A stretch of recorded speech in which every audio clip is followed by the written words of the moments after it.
Thank you, everyone. Happy Friday. Thank you for coming back to another webinar series. We are running your business in quarantine. We're super excited to have Juliana as our guest expert speaker.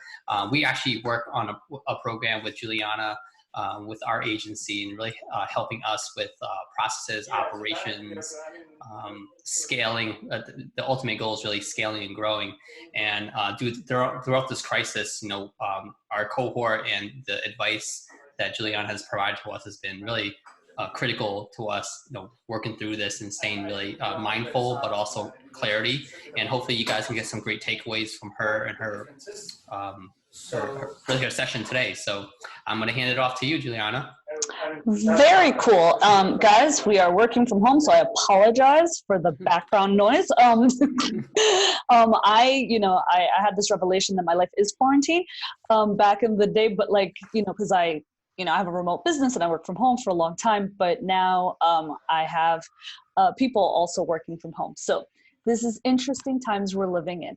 I'm going to do a screen share, and just to kind of let you guys know, I really, really want you guys to participate, right? So, I've got content that I'll go through today, really around cutting costs and keeping clients and navigating the landscape.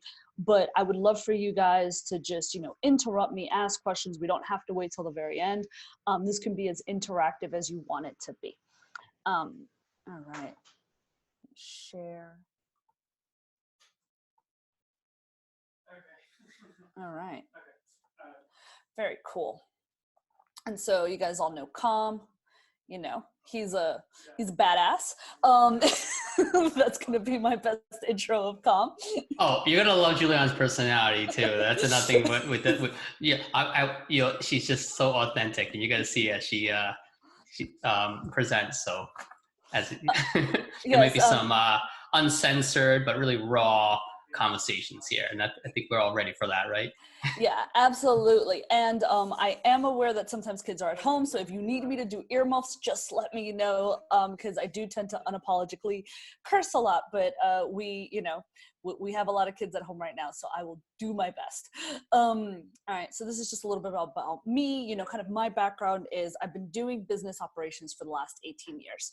I know I look really young. I've got really good skin, guys, just so you know, but really kind of started off on Wall Street, then went over to, working in big corporations, did those rounds, then tech startups, and then went to do small businesses. And I really fell in love with working with small businesses. So, I made a joke about being quarantined, but working from home and having systems and having processes and being, remote is not something that I teach. It's also something that I live, right? So just to kind of give you an idea, in 2017, I traveled to about 10 countries and my business was thriving. In 2018, I was able to, take 10 days off. I was doing this silent meditation called Vipassana and really being able to be off the grid. Since 2020, I've been serving over 200 businesses and really helping owners deal with the chaos of day to day. And, that kind of goes into today's conversation because it really has gotten very chaotic, which is crazy.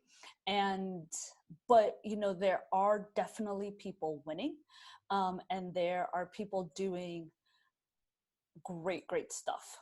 Okay, so I would put this on present, but Zoom has been messing me up and it just glitches.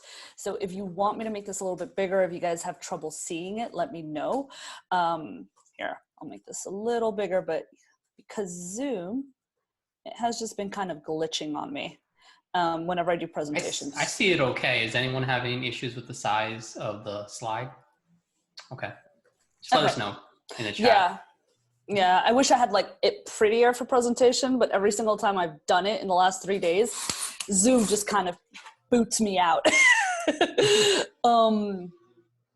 So very cool. All right, so today we're really going to talk about, two things that are really on people's minds is keeping clients, navigating clients' issues, right? Just that, getting new clients, how are we, dealing with and navigating not only clients, but, revenue as well, right? Because as clients are freaking out and things are happening, it's going to affect our revenue. The other piece is cutting costs. And how do we do this? And I'm going to kind of go through some very tactical things that you guys can take home and really start implementing right away. And if you have any questions, like I said, just interrupt me. Now, I didn't want to get too geeky today, so, but I just really wanted to show this because one of the things that I have seen, and my clients have been doing really, really well. And I joke in our calls that, I'm so proud of them because I almost feel like I have like the honor students of clients. And, if I was driving around, like I'd have a bumper sticker because they're just really killing it right now. And a part of this is because it's survival of the quickest. As people are really thinking about, okay, how do I stay ahead of the curve? How do I manage the pandemic? How do I do things so that I'm able to make decisions and implement them quickly? You see sort of, we have like this crisis curve where, stuff hit and then like all of a sudden, like it's getting worse. And then, it might get better.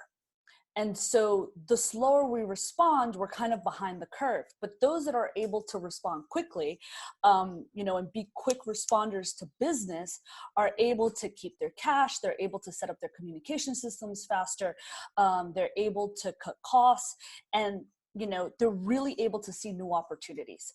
And that's one where sometimes we can't even think about opportunities because we're just trying to deal with managing risk versus, opportunity. And MI behavioral styles for those individuals to respond within this graph. I would say that, like, take this as an average. We can kind of break it down, but I want to get into the more technical stuff. But yeah, I mean, some people are more fast acting, right? And so, like, if you think about when something happens and people are in crisis, they're either, it's like fixed, flight or fight. And some people are like, okay, we're just going to be into action. Those people who are more of that kind of generators tend to, we'll copy this recording and resources. Yes, we will.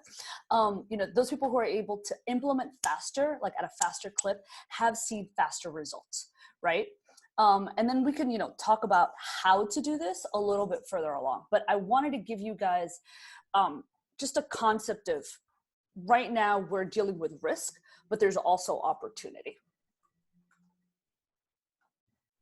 Okay, so when we talk about keeping clients, right, which is also keeping cash and making sure that, we stay ahead of the curve and we have revenue, there's a couple of things that happen. So clients are freaking out. Sometimes their business model has been turned upside down. We see this with any kind of events, any gyms, any sort of business that has been basically like a local business that has had to shut down. Those have been, and if you're servicing those businesses, your payments are based upon whether or not they're getting payments. And so there's this domino effect. Clients pause, clients cancel. Is there anything else that isn't on here that you guys are experiencing? Just unmute yourself and let me know.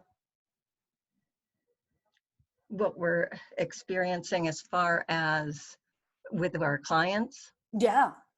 I mean, honestly, we have some nonprofit clients, right? And they're really being challenged, especially some of them are self-insured and with people filing for unemployment and that type of thing. So a lot of our nonprofit clients are really hurting right now. Okay. Yeah, absolutely. Anybody else? What are you guys experiencing? And feel free to put some stuff in the chat if you don't want to kind of like unmute yourself, depending on what your environment is right now, because that's all different. But yeah, I mean, I'd love to know what you guys, what's happening right now with you guys. But I mean, for the majority of people, it's, when there's, clients are being hesitant or clients are freaking out, it's usually something that's happening on their end, which is really fascinating. So some tips, right? So I ran a mastermind yesterday, and people were asking me, okay, there's all of these different ways that we can still get paid with clients. What are those different ways? There's, for those clients that might be bigger and might be looking at quarterly budgets, and if your service or business is based upon that, there's an opportunity to get paid up front. Right? So like if there's a little bit slack in the budget right now and they still have cash, but they're worried about future cuts, there's an opportunity to, kind of get paid up front. On the other end of the spectrum, if you're dealing with a smaller client, but you really want to help them out through this time, you can get deferred payments. So there's being able to kind of play with the terms of agreement that you have with clients. Another way to play with terms is, okay, maybe a client, is paying you $2,000 for 3 months. We're making this up, right? Now, is it possible that you can maybe increase the run rate, which means, so instead of $2,000 for 3 months, you lower the amount of services that you have, but you're still able to provide some services, and then you get paid $1,000 for 6 months. Right? So that way they're on for longer, and it's a win-win for everybody. So there's really an opportunity to play with terms. Another thing is if you have clients on retainer and they're like, okay, this is the slow services that you were getting for a retainer. Can you change it for something that they need now? Right? Can you switch over like what it is that they're paying you for, so that you can really be able to solve their issues that they're dealing with right now? Because there's a lot of clients, going to the behavioral issues, that are in survival mode.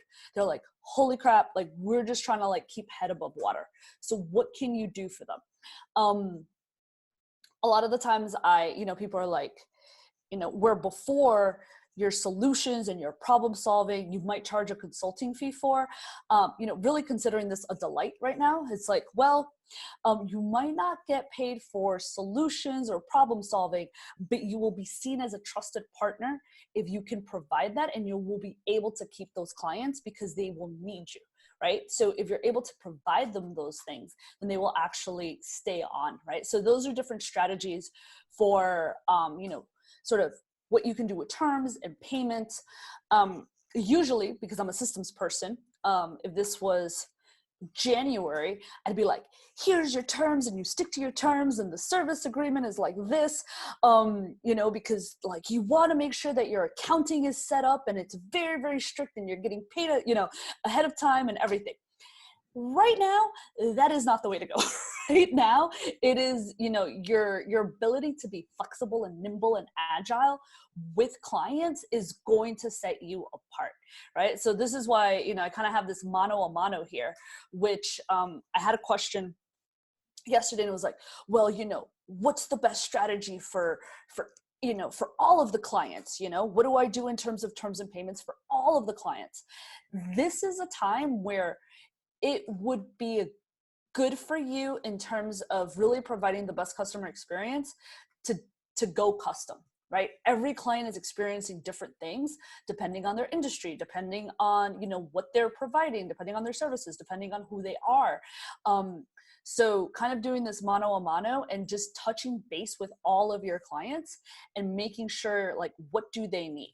Now, on the flip side of this is, depending on how many clients you have, you really want to write down the new terms of service and have sort of a deadline of when they're for, right? So if you're doing new terms or deferment or whatever, for the next 3 months or for the next blah, blah, blah, definitely keep that written out, because all of this customization is going to get really messy if you don't have it, documented somewhere. In terms of keeping cash, other strategies are sort of pivot strategies. So one is, I call this selling the life raft. There's a lot of clients right now who are like, oh my God, I'm just trying to survive. So if you had higher ticket offers, if you were selling things that were more expensive per se, and people are really trying to keep their cash, people will still pay for what they need. There was a great example the other day that someone was like, well, if your dog or cat gets sick, are you not going to take them to the vet? Chances are you are, right? And as that analogy gets more and more personal, right? Like your kid, your family, or whoever, you're definitely going to pay for pain. And so if you can provide a solution to whatever pain your people have at a price point that they can afford, that is definitely something that you can do to have new services and new pipeline. The other thing is following the money, right? So maybe your particular clients are, they're not doing so well. You know, can you provide your same service to another industry that is doing well, right? Because right now there are industries that are doing really well. You know, just to kind of give you some examples, pharmaceuticals, medical distributors, SaaS companies, you know, there's a whole list. Even restaurants who are doing delivery are doing really, really well. So depending on what your services are, can you find a complementary industry that, you know, you can leverage maybe a past case study, or can you create something for them so that your business is afloat? So these are just some sort of revenue generating ideas, whether it's coming from your current clients or, you know, new potential clients, so that you guys, you know, are able to really take an opportunity right now. So one of the things that, you know, that we can do from a system standpoint, because, you know, I'm a systems person, so it's really important to me that you guys are able to deal with this in an efficient way, right? Because right now efficiency and like every minute is costing us money. So one is to kind of traffic light your clients. And what I mean by this is, if you haven't already done so, right, like a lot of people have sent out email communications, and, you know, some people have even sent out videos. But I think it's really, really, really important to get on the phone and get a pulse on how your clients are doing, right? So instead of like, you know, crossing your fingers and being like, oh crap, I hope they don't pause, I hope they don't cancel, right? Or like, you know, you get a text message and you're like, oh crap, I hope this message isn't that they're canceling. It's really, get in front of it, right? Call all of your clients and see, like, are they freaking out? Are they like, oh no, we have cash, we're buying everything on wholesale, everything's great. You're like, okay, cool. You know, are they kind of in between? Are they like, okay, you know, we're good for another quarter, we're good for another month, or right? Like really start to segment and figure out, okay, are your clients red, yellow, or green? Can we still service them and get ahead of it so that you can manage your cash better? The other thing that I've had all my clients do, which has been good and almost kind of fun, is creating a situation room. So if you guys are using Slack, right, or you're using some kind of communication tool for your team, there's so much data being bombarded at everyone all day, every day, right? Whether it's the news, whether it's social media, whether it's friends, whether it's your WhatsApp group, whether it's family members, we're just getting massively bombarded.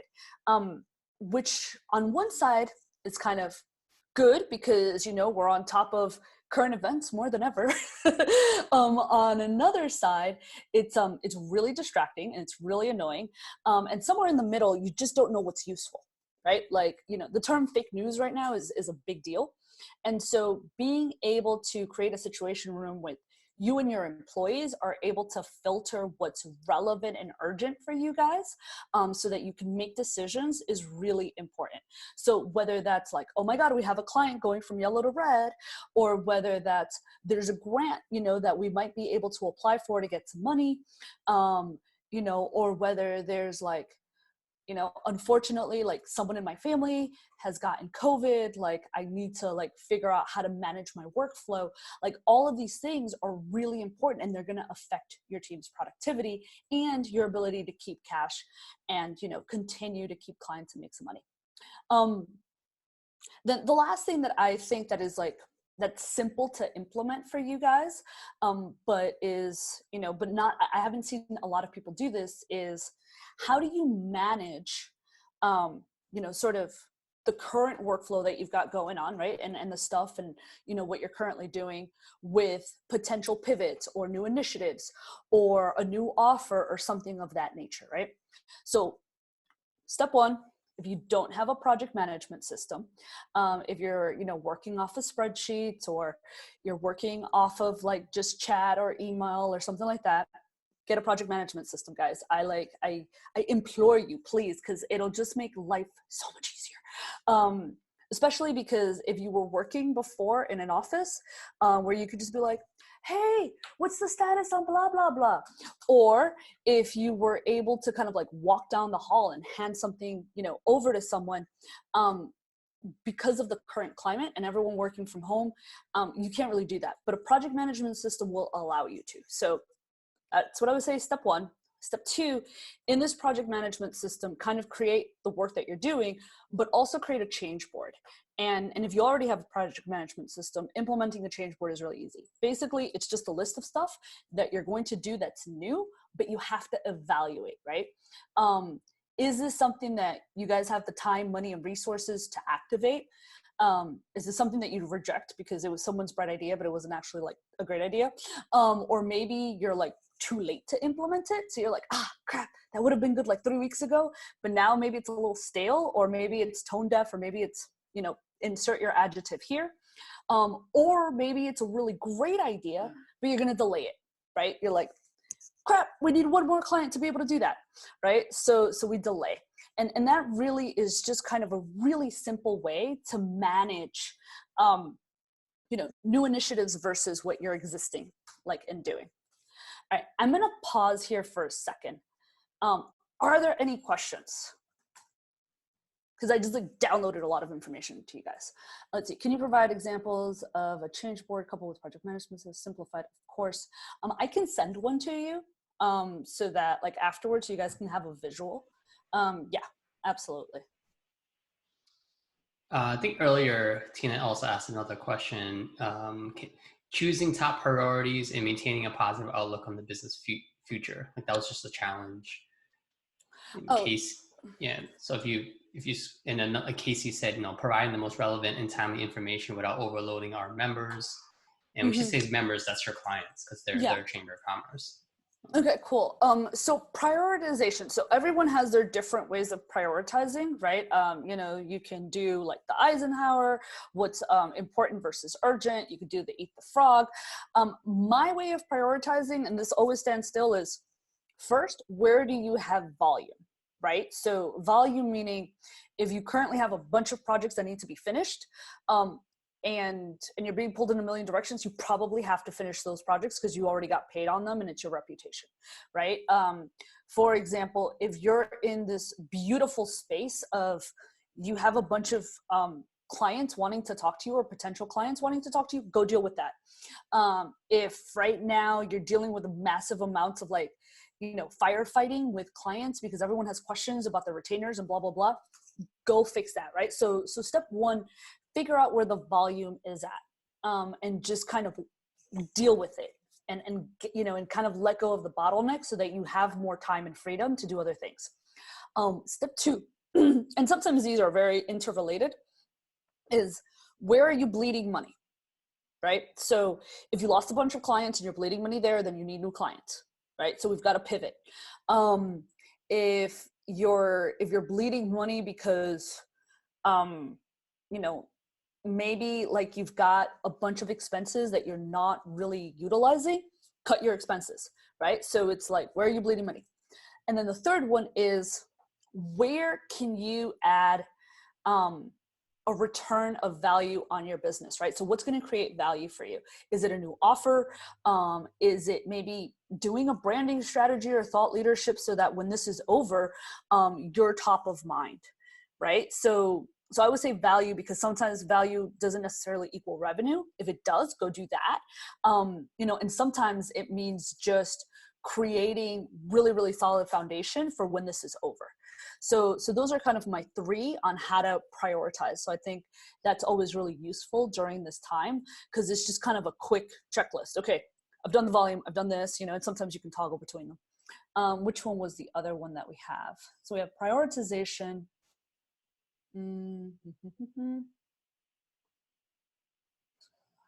Systems process.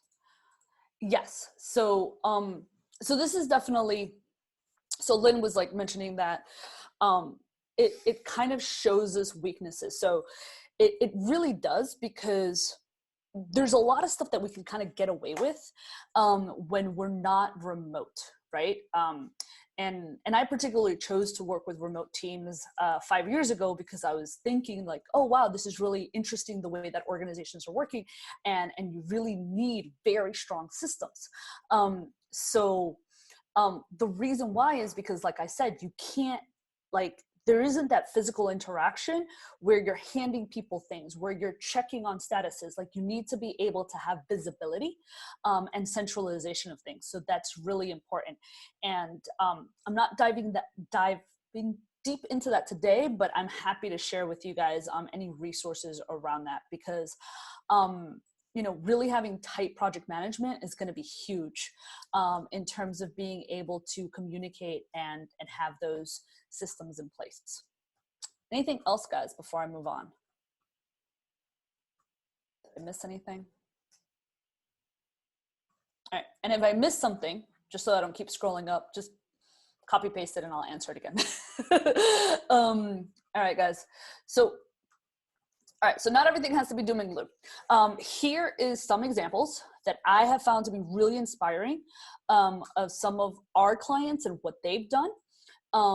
That has been really, really, really cool that you guys can, just kind of take a look at to just really see that there's opportunity. So one of my clients had onboarded 30 gyms in the first quarter of this year, right? And usually we'd be like, yay, that's amazing. And then middle of March hit, and this is a California client, and then all of a sudden gyms got shut down. So, which was like not so exciting. It could have been really, really epically awful for his business. But, in one of our calls, we had talked about, okay, how do we solve problems for the clients, right? Like immediately, like send them a life raft. How can you, and so what he quickly did was he created an online workout program. And he did this like right before everyone was going, online and doing Instagram like workouts. And his gyms, not only did he keep 90% of the gyms, but his gyms are doing as well or better than they were in first quarter, which is amazing, right? So something that could have been like insanely dire, what do they say? Invention is necessity is the mother of all invention, right? Like he's like, how do I problem solve, right? And he didn't charge them extra for this like grand consulting or anything. He was like, I need to keep my clients. How do I do something that's going to be really, really beneficial for them? Another client, so they might have been in a dire situation because they had this one enterprise client, and and we keep talking about this because if you have clients that are, basically like 80% of your revenue, you're at huge risk. But what was really cool was that they were able to get $71,000 in future invoices paid, because the directors that were really hiring them were so afraid about not being able to hold on to them next quarter, because they're like, oh crap, our budgets are going to be cut. So that was sort of an interesting solution that they were able to do based on terms of agreement. So, so that's something that you guys can really think about in terms of like, how are your clients paying you and how can you work with payments to find some custom solutions. Third one that I found that was really interesting is one client, his industry was just getting clobbered, like poor baby. He was working with events-based industries, and his clients were losing millions of dollars, and it was awful. So a lot of them paused or canceled. But what he was able to do was quickly leverage a case study for a medical manufacturer, and he was able to get 3 new clients within the last 2 weeks. So again, whether it's a pivot strategy, a term strategy, or really just, being that partner that is going to provide solutions for your clients, there's innovative and creative ways to stay ahead of the curve if you're implementing quickly enough. Every minute counts right now. So I think that's something to just think about, is implementation is really key. Let me see. I don't know, that expedited their food truck venture. Yeah. Absolutely. All right, Lynn. Okay, so in terms of cutting costs, right? So everyone right now is also talking about, they're like, okay, how do I keep cash? How do I cut costs? Lower expenses, all of this. And really, and right now there's so much competition because it's almost like there's a little bit of money out there and it's like everyone thinks it's like, oh my God, how do I get a part of the money? And or on the flip side, it's like, how do I just stay alive? And really, there's a couple of different scenarios, where basically things have gotten too expensive for business, right? Whether it's our people, whether it's rent, whether it's technology, but its expenses are bigger than revenue. And then I'm going to add credit lines, right? Because a lot of business owners are using credit and debt. And I'm not even talking about like the grants or the loans. I'm talking about existing, sort of debt or availability or credit cards to cover expenses, right? To cover overhead, to keep the business afloat. So it's not even expenses greater than revenue. It's really like how much cash, how much liquidity do we have on a month-to-month basis that we can survive upon. And this is, something that is really top of mind, which is why people right now, they're going after grants, they're going after payroll protection, and all of these things. But what can we do right now, right? Because all of these, grants and loans and stuff, I mean, although we're waiting for them and they're kind of trickling in, you still need to take care of business right now. So that being said, there's kind of two camps, right? There's general expenses, but then there's also the team, right? Because for a lot of us, our team and our overhead is one, it's the lifeblood of the business, right? Because they're the ones keeping things going. But two, it's also the most expensive part of the business for a lot of people, unless you're in manufacturing. So how do we, create cutbacks, but still protect culture for when after this crisis is over? So, just a little bit, some things that you can do in terms of overhead is thinking about how do we make overhead as predictable as possible, right? So beyond just cutting it, like how do we make it predictable so that we can start to forecast and we say, okay, if my overhead is X, then I know that, I can meet it with the amount of revenue that we have, or I can get X amount of clients, or, or if this grant comes in or whatever, right? So that way you can play with the revenue side a little bit more if you make, your overhead a little bit more fixed. So some ways of doing that is cutting hours. It sucks, but right now teams are really willing and able to kind of play ball because they know that it's way better to have less hours than it is to have no job. And that's just a reality of the situation. Cutting back some salaries. And that's a way to do that. Other strategies that people have done is maybe shorten the work week. So like instead of working 5 days, you only get paid for 4 days, because that basically is able to cut like 20%. For people that have contractors and freelancers, it's, being able to maybe pay a lower hourly rate or a fixed amount, right? So those are kind of two strategies. Again, you kind of have to figure out like what makes the most sense for your business, to what you can potentially do, right? And kind of like what's the organization of the business. And sometimes it's really, unfortunately, like if you have a lot of team members, you might have to cut like positions completely, right? So, and this is hard, and it's always a hard conversation. But if you're going to cut, if you have to, if that's something that you have to do, the best thing that you can really do is really take and evaluate, what is the performance of your team members? Are they really productive? Are they really helping you achieve whatever revenue you have or can have? And are they a cultural fit, right? Because I think someone had mentioned, staying positive in terms of crisis. And I think, like right now, especially if you have, whether you have a small team or a big team, culture is really important. And protecting culture is really important. So not only, you as a leader staying positive, but making sure that your employees also kind of have it in it to win it attitude, and that everyone's exhibiting that. Because if you have 1 or 2 or 3 people that don't, it's going to really like earmuffs, it's gonna fuck up culture, right? Like it's gonna lower morale. And right now you just like, we can't afford that right now, because everyone has like to compete with working from home, the emotional stress of that, the capacity of workflow, productivity, and having people on the team who don't add value to the culture. If you have to cut, which is like I said, it's not an easy conversation, but it's something that you have to, commit to. It's best to base it on performance and an attitude, really. So, there's also transferring work from full-time employees to contractors. Contractors tend to be more flexible, really taking the pulse on people's emotional capacity and productivity.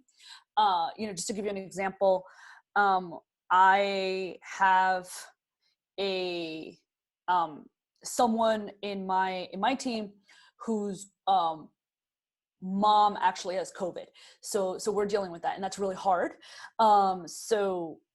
Just kind of understanding the capacity and kind of like when they have the availability and when they really have to tend to their parent, right? So kind of like knowing what hours, because things change, right? Like, and people are human, and we want to make sure that we're keeping that human and empathy and leadership throughout this time. All right, so Juliana, with like this conversation, that either some businesses are already, kind of trim their fat, or maybe that's lack of a better term, but some people might have unfortunately had to make those hard choices, right? To like lay people off of furlough, and I touched bases with you too. Like, we plan, we have to look at like, what does 2 weeks look like for my business? What's 1 month look like for our business? Like contingency plans too. So when is the right time to have that conversation? What's the advice you typically give to someone that says, I'm running through this right now and I got to make a decision or have a plan? How's the best way to have that? So I'm just gonna have like, not to sound like a broken record, right? But like, first thing is, have you done everything you could to minimize and make your overhead predictable, right? Because I mean, some people have, other people have not, right? Some people were like, we're good, we're great. It just kind of depends on where you are in terms of like how lean and how quickly you implemented to get lean. If they've already done everything that that they could to get lean to that particular place, or cut the fat, then it's really about looking at your numbers, and looking at okay, we have this much revenue plus credit, or availability of credit, for this month, right? For next month and for next month, right? So you can look at, okay, here's the recurring payments that we have. And then you can do like a best case scenario. Okay, so we might be able to get clients next month, right? Or we have a couple of people in the pipeline who want to buy, maybe they're delayed or blah, blah, blah, right? Like, so you start projecting out scenarios. If everything stays flat, best case scenario, worst case scenario, right? And then you take a look at your team again, and have a really hard conversation with yourself about who is truly providing value, who's truly taking care of clients, who, is in it to win it with you in the long term. And the conversation really goes like, who do I want with me after all of this stands, right? I mean, I know of a hotel recently, they cut their staff from 1,000 people to 6, right? And this is not like I made up numbers. There's a lot of hotels right now who are doing that because, right now they can't afford it. And so like the decision making for that is like, who are the 6 people I need, and that are basically going to help me rebuild after all of this is over, right? Lynn, it looks like you wanted to say something. Yeah, I was just curious to know if you have had or recommended to clients to even open it up to the team when you're talking about cutting costs, because sometimes leadership is further away from, that customer touch point or whatever, and having them look at ways to cut costs and get them involved in that process instead of always leaving it to the leadership to make those, make those suggestions or that type of thing. Absolutely. So I would qualify that by saying two things. So one, absolutely getting people to say, where can we cut costs when it comes to, and I'll show you guys another slide deck, right? Like when it comes to technology, when it comes to expenses, when it comes to things that you guys are using, to resources. Because people will be like, well, we keep paying for this, but no one's using it. Or like, there's this thing, but we actually use it like that. And like leadership way too removed from those types of expenses. So getting the team to really brainstorm that first set, yes, absolutely. When it comes to cutting people, no. And the reason why no. Oh no, right? I agree with that. Yeah. No. So because then it becomes, like a tribute of the Hunger Games, and it is not fun for morale or staff. Yeah, no, I was suggesting doing that even before you get to that phase of having to cut people, and letting them know that, can we come up with ways to cut costs, because we're leading to, we're going to have to cut people. Yeah, absolutely. Just to share a little bit, and I hope I'm not blowing up Kham's spot here, but something that he did that I thought was really, really intelligent was looking at overhead per meeting. Right. So looking at your meetings, right? Because we know that sometimes we have meetings and then there's like a lot of people that are joining the meeting, and that's overhead time. Right. So how do we trim this as much as we possibly can so that the meetings are still really effective? The caveat to that is that your client notes, your centralization of information, everything has to be really on point. But that's, creative solutions that we can do so that we're not spending overhead dollars per client. So really looking at those numbers. And then Lynn, in terms of when we do have to get to the point of cutting people, involving sort of your small circle of leadership staff, I think is really important, because sometimes they see things that you don't see, right? Like you might just be too far removed from it. But if they're managing people, getting their input on like, okay, who's not really performing, and who is. So. Well, and I think you have to watch out for that as well, because we've had it where teams where you have this really high producer, however, they're steamrolling people in the process, and there's mass casualties along the way, even though they're very productive. Well, that's the high performance asshole, right? That's what I call it. And when you have a high performance asshole, they are not protecting culture, right? So that's why I said you have to really take a look at those two things, right? Are they adding value? Are they being productive? Are they contributing to ROI? And do you want them at the end of the day to help you build your new team? Because guess what? They're going to be incremental to your culture, right? So if they don't fit those two things, then they're not worth it. Because right now, like we need, it's not unicorns and rainbows, but we need people who are in it to win it. Yeah. And I find, sorry, I mean, take time, No, but I do cool. find that especially business owners, family businesses, they struggle with loyalty versus performance. Yeah. And that's what, and I'm going to get into that in just a second, which is why we need numbers, right? I'm going to like reiterate this over and over and over again, right? We need numbers, metrics, and fast implementation. And really being able to make data-driven decisions. If we have the data, it's going to be really, really important, because it just allows us to quickly make informed decisions, to quickly pivot, to quickly course correct, and not second guess everything. If we don't have data, then we got to do a little bit of different type of decision making. But creating data during this time, if you don't have it, and just knowing that your ability to implement, right, your rate of implementation is going to be directly correlated to your success. So when it comes to family members, yeah, it's really hard. But if you have scorecards, if you have performance metrics, you can say, okay, well, is this really a nepotism play, or is this really a high performance play?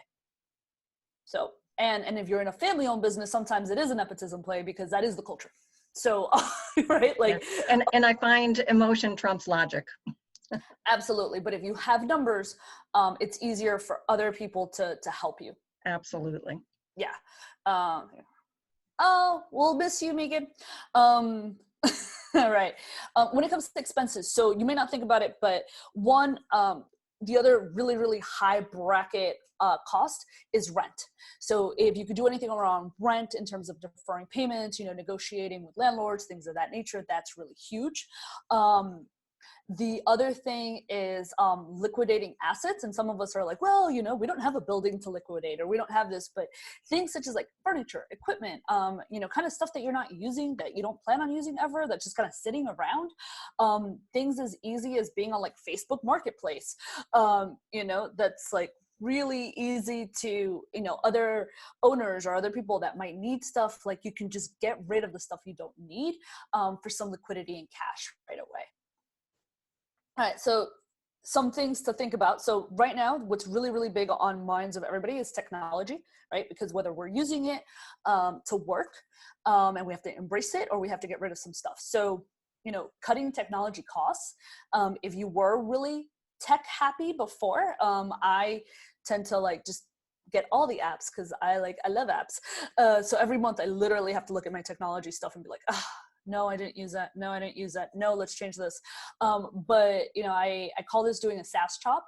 So, you know, we can definitely cut things that we're not using and lower those monthly like tech expenses or tech overhead. If we are a little bit more techophobe and now we find ourselves like, oh crap, I need technology, finding low cost solutions is really important. You know, so one, communication is huge, whether you're doing meetings, Zoom is phenomenal for most people. Also being able to communicate in a single place. Slack is a really great place for your team to communicate so that they're not bombarding your inbox, your email, your text messages, your WhatsApp, your Voxer, right? Like just get all communication centralized. That's going to make a huge, huge, huge difference in terms of your productivity. Also having a project manager, like I said, you know, some low cost solutions. You can do Asana for free, Trello for free. Monday's a little bit more expensive. Some people really like the visualness of it, but definitely getting some project management in your life. Another thing that often people don't think about, but if you're dealing now with like contractors or people all over the place, and now you have these tools, getting something where you're able to protect passwords is very important, such as like 1Password or LastPass. So these are just some, you know, things that you can think about or look at if you haven't already implemented. If you want to get really geeky with it and you have someone on your team that knows how to do this, or you know how to do this, starting to create automations in your business will really help lower manual costs, right? So always think about like, you know, is this task, if I create an automation, you know, versus I have a human doing it. And if I have a human and I'm paying someone to do something that could be an automation, I might be paying them $50 a week. I might be paying them $100 a week. I might be paying them $500 a week for something that could be automated. So, you know, so you can start looking at cutting costs that way. And there's people that you can get on Upwork or, you know, freelancers that can set up those automations for you, and they will be worth definitely their gold. All right. I could go through some case studies, but I'd love to just get more questions from you guys because I want to, you know, protect your time.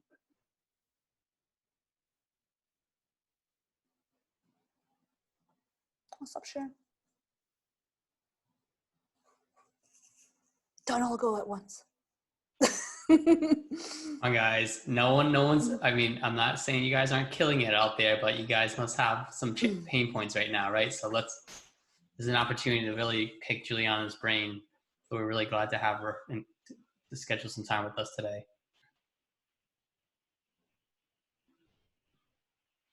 Challenges, operations, systems, people, workflows. No, everything's perfect. You guys are just, yeah, Carrie's laughing. Carrie, what you got going on? Your communications are on point? Like, unmute yourself. All right, do this. Here I go. I do a lot of different things. So I love the webinars, and this is, I think, the third one that I've been on. As well as I'm vice president of the Auburn Chamber of Commerce, but I'm also the marketing and business development manager for a family business that's been around for 106 years. So it's an automotive company. So I do a lot of brand management and marketing. So that my marketing mind is going crazy at this time because I'm always an out of the box thinker, and it's a wonderful environment to be in, to be a marketer, because things are going to be a lot different on the backside of this. That's the good side or the bad side from all of this. But so I don't necessarily have the clients, but it's more of the customer base. And then because we still are open for business, we are an essential business. So we actually have had to do a 180 on how we conduct our business now, because we were very customer facing and very involved with the customer. And now we can't be, and we have to be at that distance from them. So it's a whole new involvement of how to get from the day to day. It's a challenge, but I like challenges. So what have you found the most challenging from going in person, right, where you have that intimacy, to going online? Well, because we are a family business and we've been around for 106 years, and we have a great reputation, and we're very heavily involved in our community and in our community here, we don't have that anymore. And it's a big shock to everyone here how to conduct the same type of business without having that type of intimacy with your customer, without, they we're on sometimes 4th generations of customers that have come to us that, now we have to keep at a distance. And it's a big change, I think, with the dynamic of the employees here, but also our customers, because it's just different than everything that we've done before. So we still want to be able to maintain that intimacy with our customers, but we can't in this current environment. So that's a challenge. Hi, Kham, what do you got for me? I can answer this. All right, Carrie. So you already have a list of these folks. So I'm assuming they're emails at the very least. Oh, yes. Right? So we use a thing called Loom, Loom. I'm going to do one today. I've been using it all day long. Kelly, my marketing manager, is here. My market operations. So I send these for quick communications, and I can send these to clients too. Hey, my daughter's here too, joining me all of a sudden. Hi. Say hi. Say hello. Hi. All right. Yeah, we got we got a princess dress on. Yes. All right. I'll be done in a few minutes. Yes. We need a snack. Okay, I'll get you guys a snack in 10 minutes. All right. So, had a Disney movie on. I thought that would lock them down. Usually they just are like zombies watching it. But hunger trumps everything. So what I've been doing is it's easy for you to do, Carrie. So Loom, it's free. You record yourself, and you can just record yourself talking like this with a full screen, or you can record yourself. Let's say you want to go through a policy or something like that with them. You can have your head in the corner, and actually, I'll share my screen. I can actually show it to you how easy it is. Let me share my. I know you had talked about Loom on one of the other, I think it was on the first one. It's easier, I think, to understand it if you just see it in action. So I'm going to show you how quick and easy this thing is. And the cool thing is Loom, I think that they used to have their free trial was 20 videos. And now I think that their free trial is 100 videos. It's 100 videos. It's really awesome. All right. So can you guys see my top bar here? Yeah. All right. So I have it here downloaded on my laptop, but I also have it here as an extension. So if I click here, let's say I want to do my screen. So I'll click this one. I have my head and my screen. It will show up in the corner. It's a little lagging because Zoom's on here too. My head's going to pop up, and then I'll start recording. So it'll start. It's much faster. It's a little instantaneous. It's very different from Zoom's. Here it goes. So I'm going to pick this desktop. Look at Kham's head. Microphone is muted. No, shouldn't be muted. But all right, so I'll just start talking. Hey, this is Kham. Just want to check in. We miss seeing you guys coming by our office and coming in here every day. We've been here for 100 years, and we're still here. We're still here with you. We're going to be doing this together. We're going to get out, with you. One a promotion when you guys come back. We'll welcome everyone and doing if it's oil changes or whatever service, you can give them some type of promotion to get them back here. But that's it. And it could be the owner, and I would have different people within your leadership team do this video. So you're touching base with them multiple times a week or once a week if you want in an email blast. And you can even personalize it. So let's say you want to go down your list, right? You have your top cut clients. You can just do them one at a time. Hey, Joe. Hey, Stacy. Hey, Jim. Hey, Kim. And just And so I'm gonna hit stop. So I'm done recording. It's gonna pop up a window and it creates a link instantaneously. I get my computer super slow because I'm running 2 programs right now. Plus my computer's about to die on me. The great thing about this too, like once it creates this video, it's a hyperlink. You can embed it right into an email and it turns into a thumbnail. So you can see as an email, a video right away. You can drop it in your website. It can become a video on your website. I use this in Slack. So Slack is our communication. So it's faster for me, just as like it's fast for you to walk down the hallway and talk to someone like, hey, this client came in, here's what we're trying to do for them. And you have that conversation. So I just record myself and my team members record themselves and reply back. And it's just like, you know, I will do like several of these in a row. Cause I'm like, okay, I'm talking to my administrator. I'm talking to my sales team. I'm talking to my client. And I'm talking to like my designer. And I'm just banging out a whole bunch of these Loom videos. So it's great for internal and external communication. And then you can create a call to action right here. Okay. So you can, if there's a link, let's say, oh, we're doing this promotion. You know, when you get back, we're actually doing the promotion right now. You can sign up for it and get on our waiting list. You can create this link, and right after they watch the video, the link appears and you can click it. So this tool is free and it's like very versatile. And I create folders too. Like I have folders. I can rename this, you know, like message to Kim. And I have folders. I have admin, sales, ops, clients. I create all these different subfolders for organization. Okay. But that's how you can connect with people, and people really are receptive. They're like, "Oh, that was a really nice video. Thank you for sending that." Yeah, and cool. And I know we're about to head out, but Carrie, I had another idea for you. So I have an accountant that I've helped with their systems and stuff, and they also have been around. I don't think as long as your business, but I want to say they've been around for like 60 years. So they also have sort of multi-generational clients that are family oriented. And so one of the things that was a big suggestion that they've been doing is like, how do you take the offline community online, right?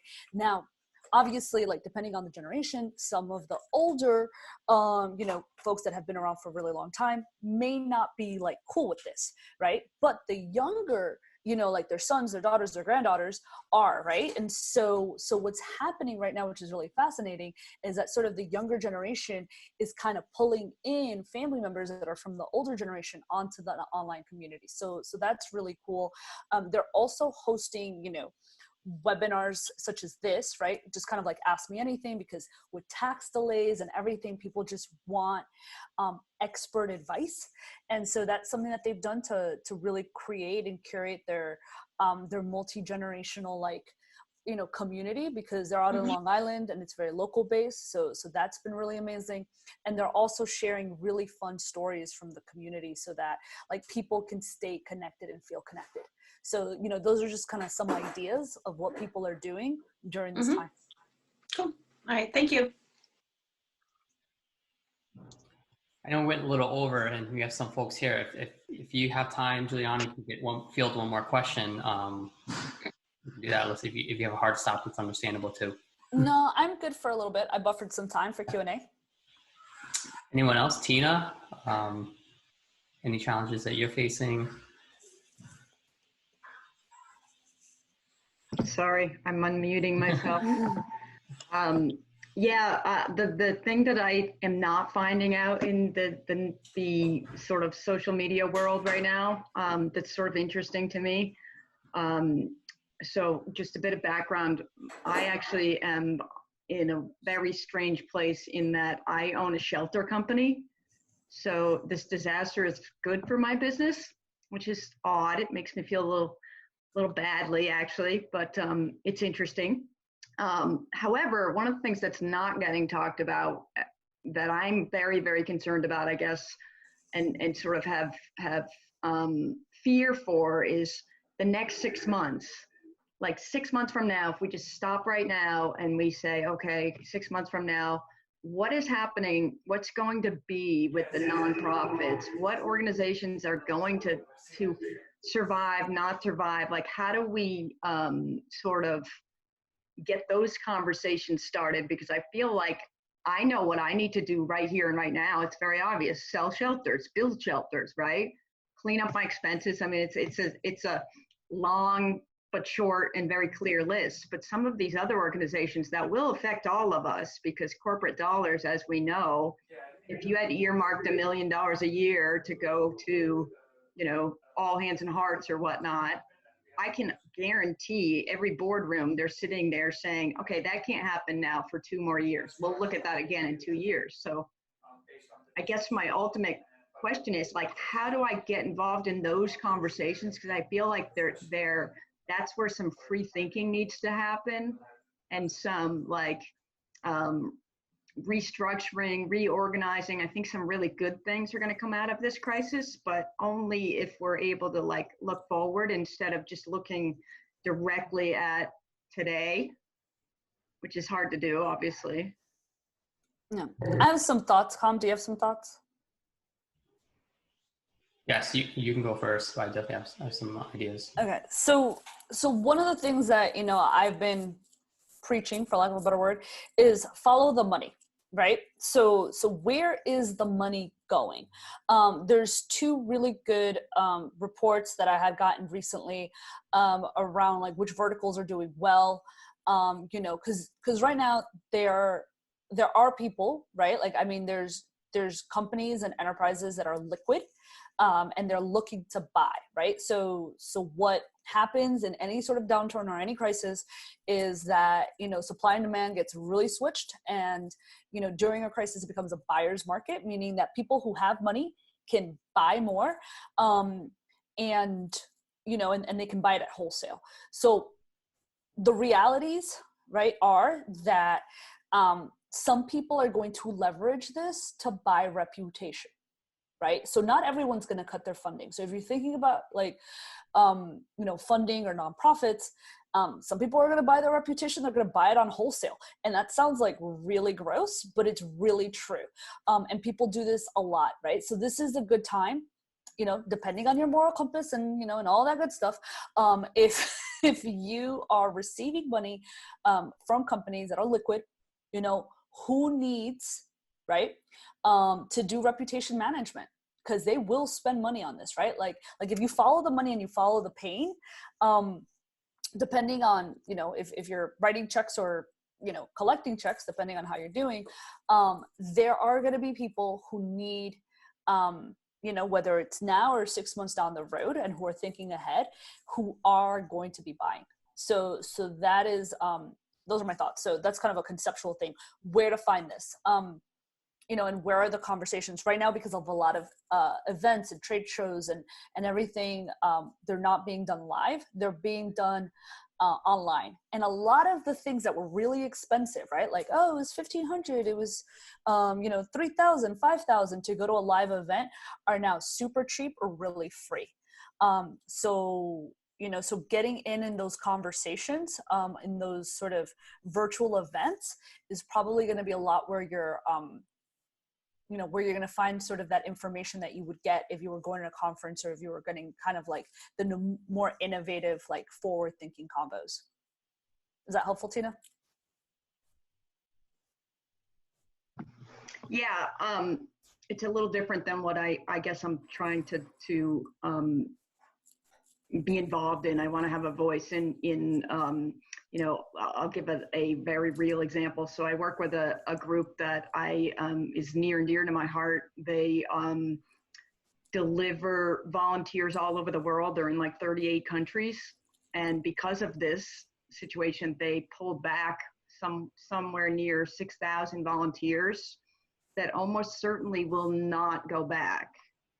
That group of you know, younger or people that had facilitated 2 weeks time to go be a volunteer and help with, you know, rebuilding schools in Nepal and or what other place that they're in, that is going to subside in a really, what I feel is sort of a dangerous way. And I'm just looking at it and saying it's kind of a funding problem, but it's ultimately it's a world like, there's going to be a fear, I believe, of volunteering that had not existed until just recently. People, you know, that was kind of the in thing to do. You would certainly have one thing under your belt during your college years where you went to an exotic place and helped. Yeah, So, I would agree. Yeah, I mean, what you're just understanding the frame that you're trying to put your team is like, how do I help these other organizations that are really just like being devastated, right? But they provide such a great cause, right? So that we're trying to do our part to help these other folks and lift them up. It's thinking out of the box. I think from a marketer, for me, that's what I do all the time. What my team does, like we would probably approach these folks and say, what can we do? What can we do based on what? Because some things you can't replace physically being in another country, right? Unfortunately, that's just not going to happen. So what are other means or other ways virtually can we do that? I mean, of course, if it's a country that doesn't have internet, there's no way that we can help virtually here. But there's still, if you put the right people in a room, and like Juliana said, a situation room, you can come up with some ideas because there's still some value to that organization. They just have to think out of the box. Sometimes it's tough though, because it's tough to be clear when you're stressed out and you're seeing your organization fall apart. So having like another person like yourself come in and say, hey, I love what you guys do. I'm in a different business, but I'm happy to kind of lend some of my expertise as an entrepreneur, but also as a strategist, because I think a lot of entrepreneurs, what they do very well is they pivot. They can take on challenges. So that's where you can lend and give back the best you can. You might not hit home runs in all of these, Tina, but you got to get some organizations that that got to bring a lot of value by just donating time. Yeah. Yeah, and I think Juliana brought up, where there's different following the money. We use that a lot too, Juliana, and the money is going to go somewhere. And I think you're going to find automation. You're going to find, a lot of these tech things. That area is going to artificial intelligence, et cetera, et cetera. They're going to replace, unfortunately, I think, people in some aspects, because there's this fear of, based on what we're going through right now, and how can we automate? I think you'll see it in manufacturing. I think you will see it in some of the healthcare industry. They're doing it already. They're bringing robots in. They're doing these things. So I think you're going to see more of that. A lot of times people fear automation and feel that it is going to replace jobs, but it's also going to create jobs for people. And that's the thing that I think a lot of people don't realize. McKinsey did a really great article a while back, and it talked about 3 areas of where automation is going to create jobs. They said you're going to need people to explain what the automation is telling you, especially like with artificial intelligence.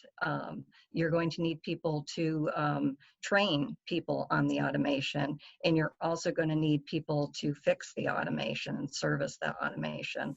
So there's going to be new jobs and new things that are going to get created out of this. So there will be some new opportunities. I think there will unfortunately be some fallout and some casualties in some